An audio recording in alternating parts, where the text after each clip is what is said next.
तर अर्थात माझ्या सहकारी या ठिकाणी कृपा देखील आपल्या सोबत जोडल्या गेलेल्या आहेत न्यूजरूम मधून। थेट जाऊया आपण कृपाकडे।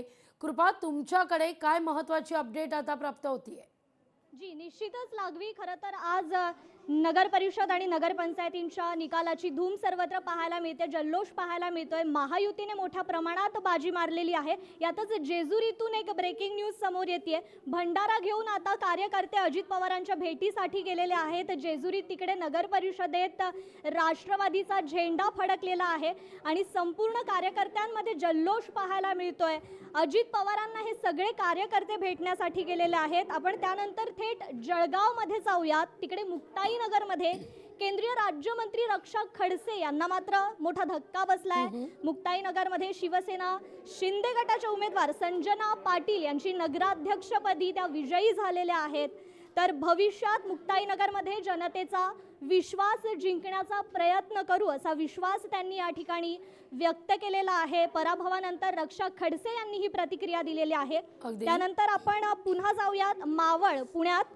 तळेगाव नगर परिषदेचा अंतिम निकाल हाती आलेला आहे।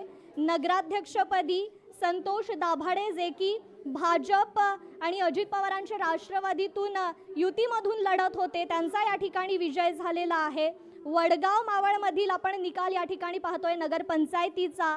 अबोली ढोरे ज्या अजित पवार राष्ट्रवादी गटाच्या उमेदवार होत्या, त्यांचा या ठिकाणी विजय झालेला आहे। तर लोणावळा नगर परिषदेत अंतिम निकाल हाती आलाय। राजेंद्र सोनावणे जे की अजित पवारांचे राष्ट्रवादीचे उमेदवार होते, त्यांचा या ठिकाणी विजय झालेला आहे। हिंगोलीत आपण जाऊयात।